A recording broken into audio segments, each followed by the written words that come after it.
Assalamualaikum warahmatullahi wabarakatuh. Alhamdulillah wassalatu wassalamu ala Rasulillah. Segala puji dan puja kehadirat Allah Subhanahu wa taala, juga salawat dan taslim kepada Nabi besar Muhammad sallallahu alaihi wa ala alihi wa sahbihi wasallam. Saudaraku seiman, melanjutkan pada buku kita 40 hadis pilihan pembentuk karakter muslimah yang ditulis oleh Mansur bin Hasan Al-Abdullah, dan kita sudah menyelesaikan hadis ke-28 tentang masalah wanita ahli surga yang mereka kalau turun di muka bumi ini akan menerangi bumi ini dari cahayanya, dan juga akan menebarkan pesona wanginya atau bau wanginya.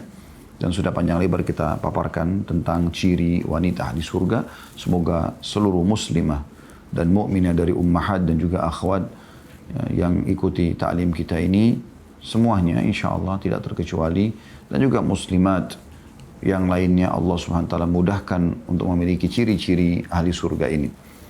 Kita akan masuk teman-teman sekalian hadis ke-29 pada kesempatan ini, dan saya langsung bacakan dari Ummu Atiyah radhiyallahu anha. Dia berkata, "Nuhina 'an ittiba'il janaizi wa lam yu'zam 'alaina." Kami dilarang mengantar jenazah, namun tidak ditekankan kepada kami. Diriwayatkan oleh Asy-Syaikhani dan juga Abu Daud. Kita akan bicara sekarang tentang hukum wanita menziarahi kubur. Kita akan bacakan dulu penjelasannya, teman-teman sekalian. Penjelasan kata beliau As-San'ani dalam Subulus Salam, kitab Subulus Salam, mengatakan pada juz 2 halaman 206, bahwa perkataan Ummu Atiyah radhiyallahu anha walam yu'zam alaina, namun tidak ditekankan kepada kami, nampak jelas bahwa larangan tersebut bersifat makruh dan bukan larangan yang bersifat haram.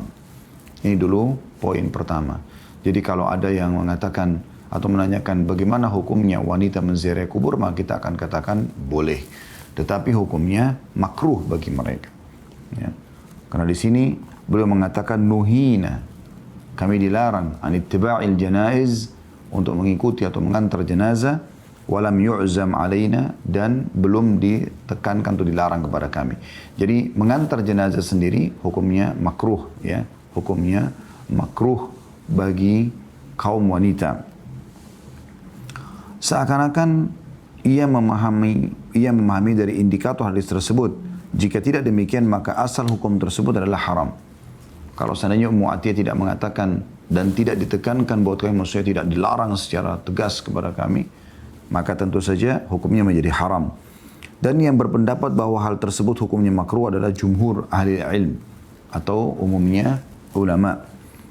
Saya berpendapat makruh di sini adalah makruh tanzih. Ya. Ada footnote nomor 35, makruh bukan berdasarkan nas atau apa yang dituntut oleh syariat untuk meninggalkannya dengan tuntutan yang tidak pasti. Jadi kesimpulannya dari paragraf pertama ini tentang masalah wanita mengantar jenazah.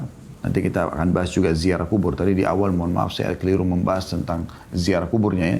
Tapi kita akan membahas dulu masalah wanita mengantar jenazahnya. Pemahaman dari riwayat ini adalah wanita boleh mengantar jenazah. Hanya saja ya, makruh bagi mereka. Makruh bagi mereka. Dan di dalam kitab At-Tadhkirah, ini saya tambahkan, Imam Qurtubi rahimahullah menyebutkan tentang rincian panjang lebar pendapat para ulama tentang masalah wanita mengantar jenazah. Dan ada pendapat yang beliau pilih dan lebih cenderung pada dan lebih kuat menurut beliau adalah wanita yang dibolehkan pun ziarah kubur adalah wanita-wanita yang sudah berumur. Maksudnya mengantar jenazahnya ya. Mengantar jenazahnya adalah wanita yang sudah berumur. Kalau wanita yang masih dikhawatirkan fitnahnya, ya, maka ini dianjurkan untuk tidak sama sekali mengantar jenazah. Ya, karena dikhawatirkan hikmah-hikmah yang bisa diambil daripada mengantar jenazah itu dan menziarahi kubur itu jadi hilang. Yaitu orang-orang mengambil pelajaran. Kalau hari ini kita mengantar jenazah seseorang, maka besok mungkin kita akan dipanggil. Kita pun akan menjadi jenazah untuk kembali kepada Allah Subhanahu wa taala. Lalu kata beliau, para ahli ilm berbeda pendapat dalam masalah ini dalam beberapa pendapat. Al-Ahnaf atau para ulama mazhab Hanafi rahimahumullah berpendapat haramnya secara umum perempuan mengantar jenazah. Jadi dalam mazhab Abu Hanifah nggak boleh sudah. Mau muda mau tua nggak boleh. Karena dikhawatirkan terjadi fitnah dalam mengantar jenazah. Sedangkan ulama mazhab Malikiyah atau yang mengikuti mazhab Imam Malik memandang hal ini dengan merincikan antara wanita tua dan wanita muda. Semua yang tadi saya katakan, Imam Qurtubi juga melihat ini ya. Mereka mengatakan bahwa wanita tua hukumnya adalah makruh tanzih, makruh yang tidak disenangi ya. Sedangkan bagi wanita muda hukumnya haram karena dikhawatirkan bisa memunculkan fitnah. Di sini dikatakan jika dikhawatirkan terjadi godaan. Dan ini betul terjadi ya. Apalagi yang masih abigi-abigi, kadang-kadang malah menjadi fitnah. Mereka bercanda-bercanda gitu. Saya pernah hadiri sendiri di kota Makassar beberapa tahun yang lalu. Selepas kami sholat duhur ada jenazah. Kemudian kami ikut sholat duhur dan kami sholat jenazah. Selesai, saya ambil inisiatif untuk ikut antar jenazah ke kuburan karena kuburan di dekat masjid tersebut. Namun pada saat kami keluar ternyata ada banyak anak-anak perempuan juga yang masih muda-muda, mereka ikut mengantar ke kuburan. Nah, itu jaraknya cukup jauh dari kami, tapi sambil bercanda-bercanda dan mereka di depan malah. Ini akhirnya menjadi fitnah. Jadi hikmah dan pelajaran yang harusnya diambil dari mengantar jenazah untuk sadar dari kemaksiatan dan kembali kepada Allah Subhanahu wa taala itu hilang. Az-Zarqani rahimahullah berkomentar dalam mensyarah kitab Al-Muwatta, kitabnya Imam Malik, juz 2 halaman 56, dan sejumlah ulama memandang makruh bagi wanita mengantar jenazah apapun kondisinya. Mau muda mau tua tetap makruh. Ya, tapi kalau tadi Abu Hanifah haram secara mutlak. Ini sudah dua pendapat ulama Hanafiyah dan juga ulama Malikiyah. Sekarang kita masuk ke pendapat ulama Syafi'iyah dan Hanabila. Sebagian besar pengikut Asy-Syafi'i dan Hambali berpendapat bahwa hukum hal tersebut adalah makruh tanzih. Tadi sudah dijelaskan makruh tanzih adalah makruh yang sifatnya ijtihad. Ya. An-Nawawi dalam Majmu' An-Nawawi mengikuti madhab Imam Syafi'i rahimahullah semuanya, juz 5 halaman 277 berkata bahwa Imam Syafi'i rahimahullah dan pengikutnya berkata dianjurkan bagi kaum laki-laki untuk mengantar jenazah sampai di kuburan atau sampai dikuburkan. Ini disepakati oleh seluruh ulama berdasarkan hadis-hadis yang sahih. Adapun bagi kaum wanita, hukum mengantar jenazah adalah makruh, bukan haram. Ini adalah pendapat yang benar yang dikatakan oleh pengikut madhab kita. Madhab Syafi'i, artinya wanita boleh mengantar jenazah. Ya. Hanya saja tentu ada hal-hal yang ditekankan oleh para ulama di sini ya. Kalaupun wanita itu ikut mengantar jenazah, kalau dalam pendapat yang membolehkan, sifatnya cuma makruh, seperti madhab Syafi'iyah dan Malikiyah, juga Hanabila, jumhur ulama, maka tetap ada penekanan tentang masalah menjaga sikap, menutup aurat ya. Jadi bukan malah pergi ke kuburan dengan pakaian-pakaian yang terbuka ya. Malah bisa melahirkan fitnah-fitnah di kuburan tersebut. Jadi sekali lagi hikmah dari ziarah kubur, mengantar jenazah, hilang dari pengantar-pengantar yang tadinya misalnya mereka bisa mengambil pelajaran dari situ ya. Ibnu Qudamah dalam kitab Mughni, nah Ibnu Qudamah adalah pengikut mazhab Hanabila, mengatakan pada juz 2 halaman 364, makruh bagi wanita mengantar jenazah. Setiap madhab memiliki dalil masing-masing dan yang paling kuat adalah pendapat madhab mayoritas Asy-Syafi'iyah dan Hanabila. Karena pendapat tersebut menyatukan antara dalil yang membolehkan dengan dalil yang melarang wanita mengantar jenazah. Artinya sifatnya makruh.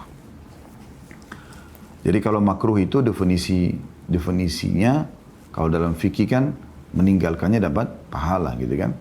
Tapi di sini kena dikatakan tanzih, maka sudah jelaskan oleh penulis di footnote tadi nomor 35, makruh bukan berdasarkan nas atau apa yang dituntut oleh syariat untuk meninggalkannya dengan tuntutan yang tidak pasti. Ya.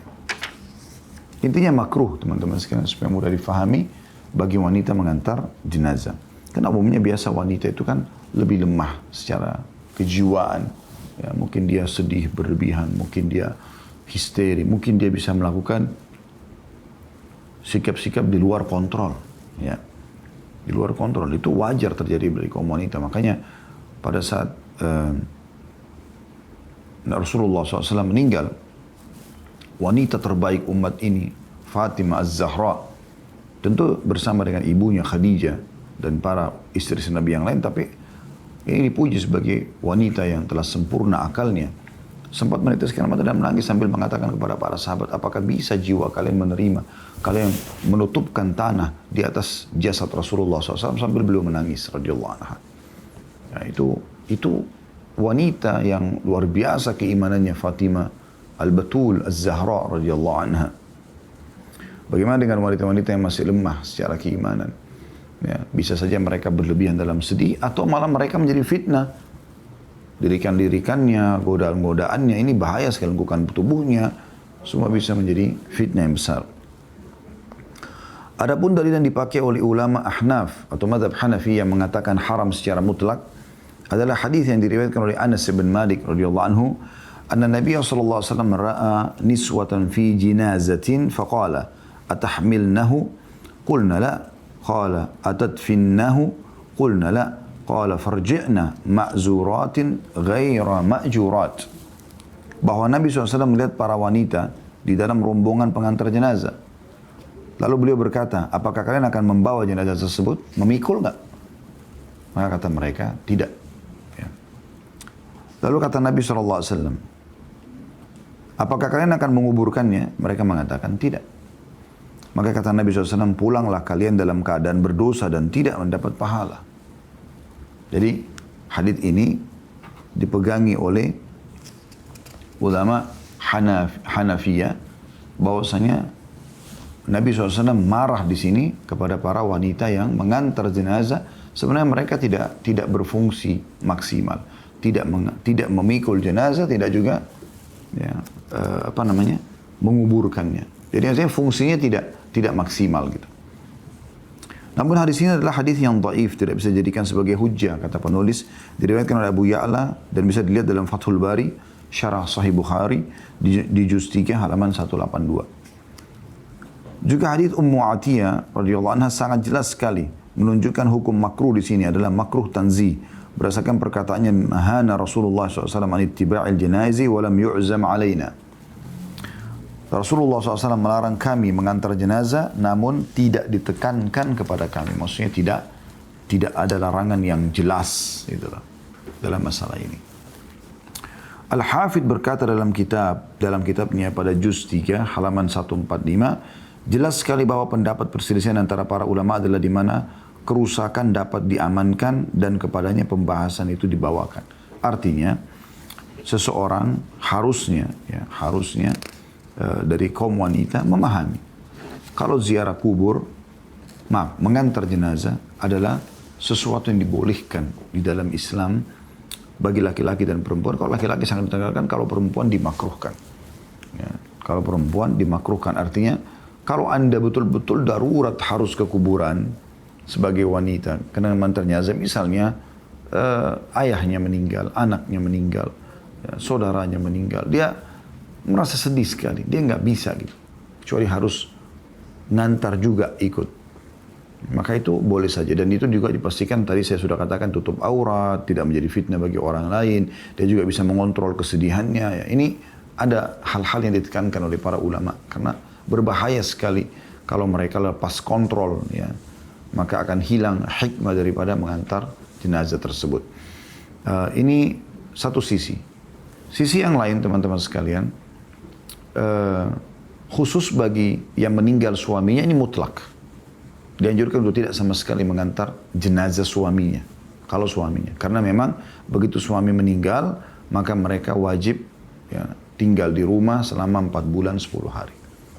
Jadi jangankan mengantar jenazah suami, keluar dari rumah saja maka dilarang, gitu kan. Maka ini juga termasuk hukum yang perlu diperhatikan ya, karena banyak muslimah subhanallah pada saat suaminya meninggal dia tidak paham hukum, dia main keluar aja. Baru meninggal kemarin, hari kedua, hari ketiga dia sudah beraktivitas ya, di luar rumahnya. Bahkan yang lebih parah belum selesai masa iddah 4 bulan 10 hari sudah menikah dengan laki-laki lain. Ini ada bahasan sendiri tentunya yang harus diperhatikan. Ini hanya sekedar tambahan. Ya, dan perlu digarisbawahi oleh setiap muslimah ya, dan harus hati-hati karena ada hukum Allah khusus untuk anda. Baik teman-teman sekalian, kita akan coba lebih dalam sedikit menambah informasi tentang masalah hikmah daripada mengantar jenazah dan juga hikmah daripada ziarah kubur. Teman-teman sekalian, mengantar jenazah dan ziarah kubur ini tidak bisa dipisahkan satu sama yang lainnya. Tidak bisa dipisahkan satu sama yang lainnya. Karena dia memang bagian satu sama yang lainnya. Nggak bisa dipisahkan. Karena orang pada saat mengantar jenazah ke kuburan, berarti secara otomatis selain mengantar jenazah, juga dia ziarah kubur. Kan begitu. Nah itu poin. Cuman memang ada perbedaan pendapat ulama tentang masalah ziarah kubur dan mengantar jenazah khusus bagi wanita. Kita sudah jelaskan tadi hukumnya, kalau mengantar jenazah hukumnya makruh. Kalau ziarah kubur ini juga khilaf di antara ulama ya, tentang masalah bolehkah wanita berziarah kubur atau tidak. Ya. Ada yang mengatakan boleh, ada yang mengatakan tidak boleh. Ya. Dan tidak boleh juga sifatnya masih bab-bab yang makruh. Ya. Artinya boleh saja ziarah kubur dari umumnya dalil-dalil yang memerintahkan kita untuk berziarah kubur. Berziarah kubur. Dan ziarah kubur juga perlu digarisbawahi teman-teman sekalian. Tidak harus kita datang ke atas kuburan orang yang sedang kita target. Boleh saja. Tapi boleh juga kita hanya sampai ke pintu gerbangnya saja. Nah, pintu gerbangnya. Sebagaimana seringkali Nabi SAW lakukan. Beliau kalau ziarah ke Baqi, ya, kadang-kadang beliau hanya berdiri di pintu gerbangnya. Kemudian beliau mengucapkan salam dan doa secara umum untuk para jenazah. Ya. Kalau masalah ngantar jenazah, ini punya pahala sendiri, sama dengan sholat. Sebagaimana sabda Nabi SAW, hadis yang sahih, siapa yang mensolati jenazah, maka dia akan dapat 1 qirat. Dan 1 qirat itu seperti 1 gunung Uhud. Ya. Kemudian siapa yang mengantar jenazah sampai dimakamkan, selesai dikuburkan, maka akan dapat lagi 1 qirat. Akan dapat lagi 1 qirat. Jadi punya keutamaan sebenarnya. Tapi ini lebih cenderung kepada kaum laki-laki. Perempuan sebagaimana sudah kita jelaskan hukumnya makruh kecuali dalam keadaan darurat. Dan ingat, bagi wanita yang meninggal suaminya mutlak tidak boleh dia keluar mengantar jenazah karena ada larangan keluar dari rumah. Kalau masalah ziarah kuburnya sendiri, ada hadis Nabi SAW yang masyhur yang beliau mengatakan, kuntu nahitukum an ziyaratil kubur ala fazuruha fa innaha turakkil qulub wa tudmi'ul 'ain fa innaha turiqqul qulub ya. Atau turiqqul qalb lebih tepatnya. Saya ulangi, kuntu nahitukum an ziyaratil kuburi ala fazuruha fa innaha turiqqul qalb wa tudmi'ul 'ain wa tudzakkirul akhirah wa la taqulu hujra. Aku pernah melarang kalian untuk ziarah kubur. Sekarang ziarahilah kubur karena ziarah kubur dapat melembutkan hati, meneteskan air mata, mengingatkan negeri akhirat, dan jangan kalian mengucapkan kata-kata kotor di dalamnya. Maksudnya dalam ziarah kubur tersebut. Ya. Dan ini teman-teman hadis sahih riwayatkan oleh Al-Hakim dari Anas bin Malik radhiyallahu anhu. Hadits ini teman-teman sekalian menyebutkan tentang masalah pernah Nabi SAW melarang para sahabat di hari-hari Mekah, dulu fase Mekah, untuk berziarah kubur. Namun setelah hijrah ke Madinah, beliau mengatakan, dulu di Mekah saya pernah larang kalian ziarah kubur, maka sekarang ziarahilah.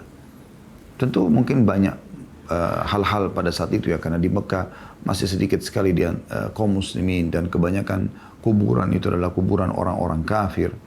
Setelah di Madinah, maka ya, Nabi SAW mengatakan sekarang boleh ziarah. Walaupun secara umum pendapat ulama, ya, ada yang mengatakan boleh mendatangi atau menziarahi kuburan orang kafir, tapi bukan untuk mendoakan, hanya untuk mengambil pelajaran saja, gitu kan.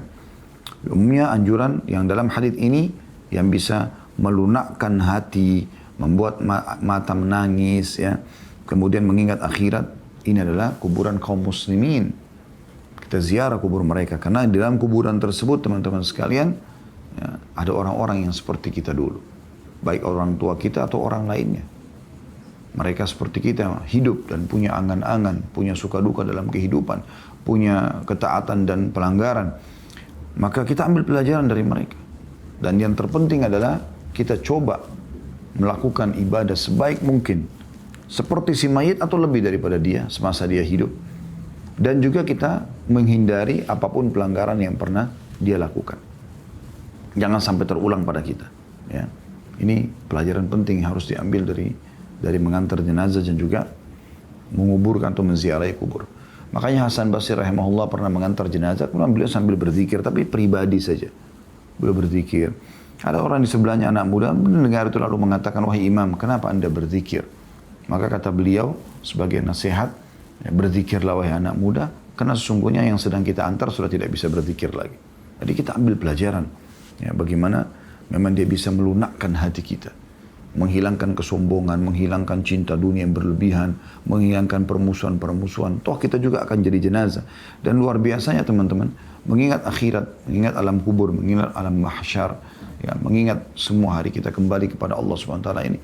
Luar biasanya, ya, itu akan membuat kita yakin bahwasanya hak kita yang belum kita dapatkan akan kita temukan nanti. Yakin bahwasanya hak kita yang belum kita dapatkan di dunia atau kita terzalimi akan kita dapatkan nanti di akhirat. Dan apapun yang sudah kita lakukan dari kebaikan-kebaikan juga akan kita temukan di sana. Serta orang-orang yang berbuat zalim akan dihukum. Tidak ada sesuatu yang luput nanti pada hari kiamat. Semuanya Allah Subhanahu wa taala akan, ya, adili dengan seadil-adilnya di kerajaan Allah yang Maha Kuasa. Kemudian juga bisa membuat air mata menangis, artinya menangis ini demi untuk mengingat akhirat. Bukan menangis hanya karena melihat ini kerabat yang sudah meninggal, bukan itu saja. Itu mungkin manusiawi, tapi umumnya orang sudah tidak menangis kalau kerabatnya ini sudah sekian lama meninggal dunia, gitu kan. Tapi yang digarisbawahi adalah menangisnya karena mengingat akhirat. Ya, karena Nabi SAW pernah ziarah kubur dan beliau menangis. Itu sekian air mata. Beliau meletakkan lututnya di tanah, kemudian beliau meneteskan air mata sampai air matanya jatuh ke tanah, membasahi tanah. Alaihi salatu wassalam. Dan beliau mengatakan, untuk keadaan seperti inilah kalian harusnya menangis. Maksudnya mengingat bagaimana nanti pada saat kita sendiri di kuburan dan bagaimana kalau amal-amal buruk kita yang menemani, na'udzubillah. Ya, seperti itu. Dan juga mengingatkan akhirat, artinya kita akan pulang. Kita akan mati dan menuju kepada akhirat. Dunianya akan kita tinggalkan teman-teman. Pakaian yang kita pakai, kendaraan, prestasi-prestasi dunia, rumah, semua hanya akan jadi kenangan. Akan kita tinggalkan. Kita lahir, telanjang badan dibungkus dengan satu kain saja. Mungkinnya pada saat kita pertama keluar dibungkus dengan selimut misalnya sama suster atau sama bidan atau sama dokter. Begitu juga pada saat kita meninggal, telanjang badan dan dibungkus dengan kain kafan saja.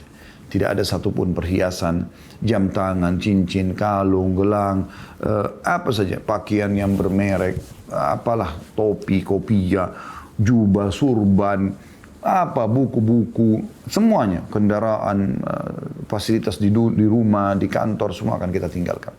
Dan orang hanya mengenang saja mengatakan, oh itu peninggalannya si fulan. Itu pun teman-teman sekalian tidak akan bertahan lama. Kecuali yang anda wakafkan kepada atau di jalan Allah Subhanahu wa taala. Anda wakafkan tanah jadi masjid, jadi pesantren, itu mungkin berbeda. Yang memang itu orang tidak akan ada yang bisa mengambilnya. Karena itu adalah amal anda. Ahli waris pun tidak akan mewariskan, tidak akan mewarisi itu. Ya, tidak akan mengambil dan menjualnya. Tapi kalau yang anda tidak tinggalkan begitu saja akan jadi warisan dan akan habis. Makanan yang anda tinggalkan di rumah kulkas akan habis, kalau bukan rusak akan dimakan oleh ahli waris. Harta, mobil, rumah akan dibagi. Anda pada saat meninggal selesai semua. Udah. Seperti itulah. Ya. Kemudian larangan Nabi SAW yang terakhir dalam hadis ini adalah, dan jangan mengucapkan kata-kata kotor. Ya. Apakah itu menghina si mayit, ya, menghina bentuk kuburannya, ataupun dia mengucapkan kata-kata yang buruk. Ya seperti orang bermaksiat kepada Allah SWT, bergibah, ya, menggibah orang lain, menggunjing, atau memfitnah, atau bahkan melakukan kemaksiatan tadi, lirik-lirikan sama lawan jenis. Apalagi seperti banyak orang sekarang tidak mengambil ibrah dan pelajaran dari kuburan. Mereka justru berpacaran di atas kuburan, melakukan kemaksiatan. Sudah seperti tidak ada tempat lain kecuali kuburan. Bisa mereka meninggal seketika dan akan masuk di liang lahat tersebut dan dibakar, disiksa oleh Allah SWT. Andai saja ahli kubur itu bisa berbicara teman-teman sekalian, maka mereka akan menyampaikan kepada kita tentang kisah mereka. Bagaimana menyesalnya orang-orang kalau sampai dia tidak memaksimalkan masa dia di dunia ini dengan amal saleh. dan juga taubat dari dosa-dosa. Di dalam hadis yang lain, sabda Nabi SAW, "Inni nahaitukum an ziyaratil kuburi fazuruha fa inna fiha ibrah." Sesungguhnya dulu aku telah melarang kalian dari berziarah kubur, maka sekarang ziarahilah kubur itu. Sesungguhnya pada ziarah kubur itu ada pelajaran bagi orang yang hidup. Ya. Hadis ini riwayat Ahmad, Al-Hakim, Al-Baihaqi, dan dikatakan hadis ini sahih berdasarkan syaratnya Imam Muslim. Ya, ini perlu digaris bawahi. Baik, mengenai perbuatan yang dilakukan oleh orang di kuburan dan ziarah kubur ada 3 macam. Yang pertama, ziarah yang disyariatkan yaitu ziarah kubur dengan tujuan untuk mengingat mati, akhirat, dan memberikan salam kepada ahli kubur, mendoakan mereka, memohon ampun untuk mereka. Jadi, kita ambil pelajaran buat kita dan kita juga mendoakan mereka, memohon ampun buat mereka.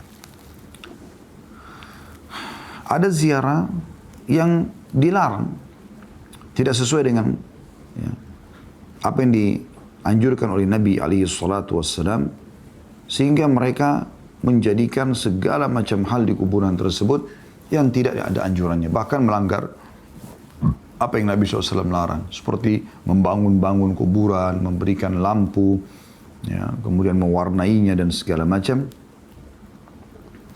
Dan mereka melanggar hadis Nabi SAW. Anda perhatikan hadis Nabi, nah Rasulullah SAW an yujassasa al-qabru wa an yuq'ada alaihi wa an yubna alaihi au yuzadu alaihi au yuktab alaihi. Rasulullah SAW melarang untuk menembok kuburan, duduk-duduk di atasnya dan membuat bangunan di atasnya atau ditambah bangunan atau ditulis di atasnya. Dan ini termasuk hal yang banyak dilakukan oleh orang-orang. Pelanggaran-pelanggaran yang terjadi, gitu kan. Ini teman-teman disebutkan oleh hadis atau dalam hadis riwayat Muslim, Abu Dawud, Tirmidzi, An-Nasai, Ahmad, Al-Hakim, Al-Baihaqi. Ini semuanya hadis yang sahih.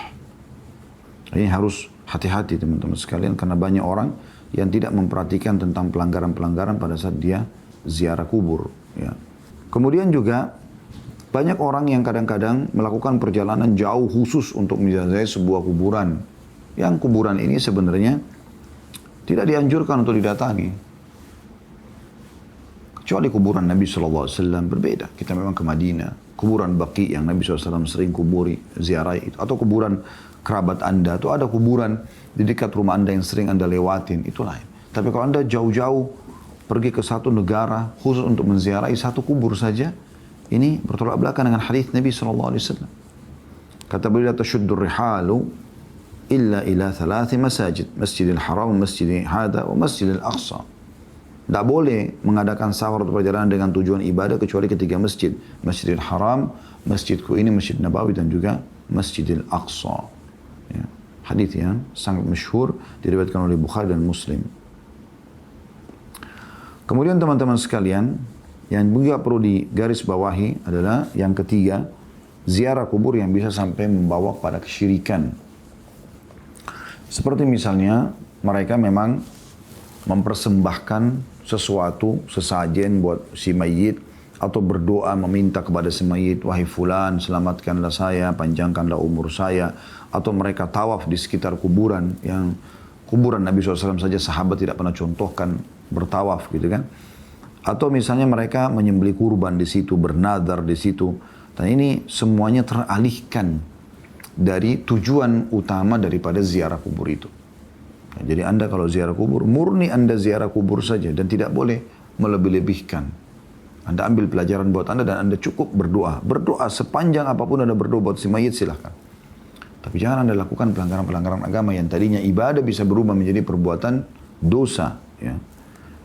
Ibnu Qayyim rahimahullah berkata, Al-Jauziyah atau Al-Jauziyah, ya, berkata, syaitan terus-menerus membisikkan kepada para penyembah kuburan bahwa mendirikan suatu bangunan dan beribadah di samping kuburan para nabi dan orang-orang saleh berarti mencintai mereka, dan bahwa tempat itu merupakan tempat yang mustajab atau terkabulkan doa.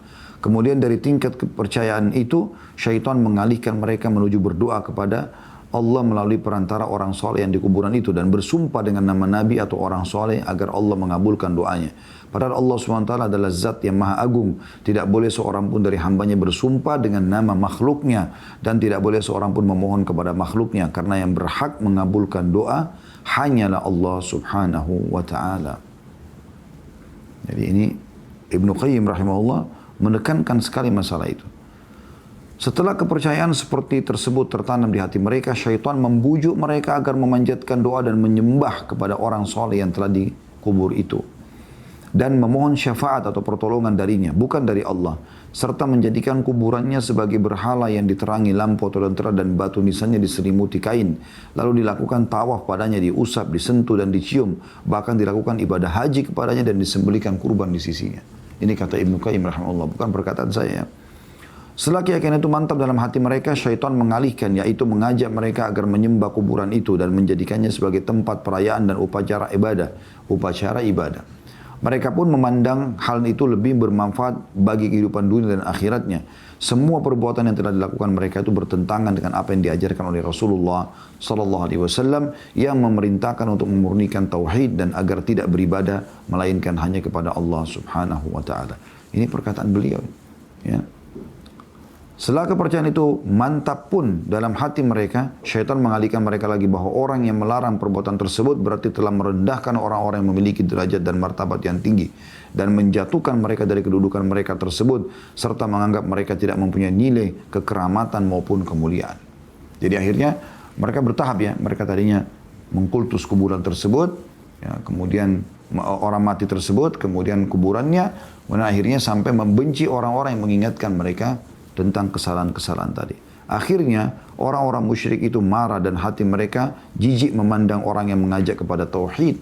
Sebagaimana Allah Subhanahu wa taala telah berfirman dalam surah Az-Zumar ayat 45. A'udzu billahi minasyaitonir rajim. Wa idza dzukirallahu wahdahu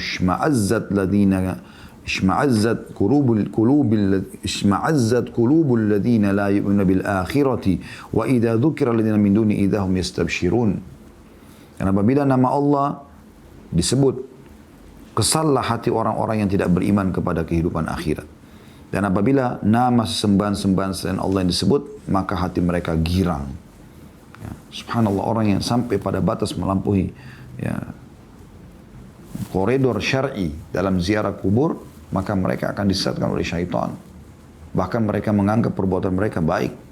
Tiap hari kerjanya cuma mengambil keberkahan dari kuburan tersebut. Mereka lupa ada keberkahan Al-Quran, ada keberkahan doa. Kenapa harus ke kuburan?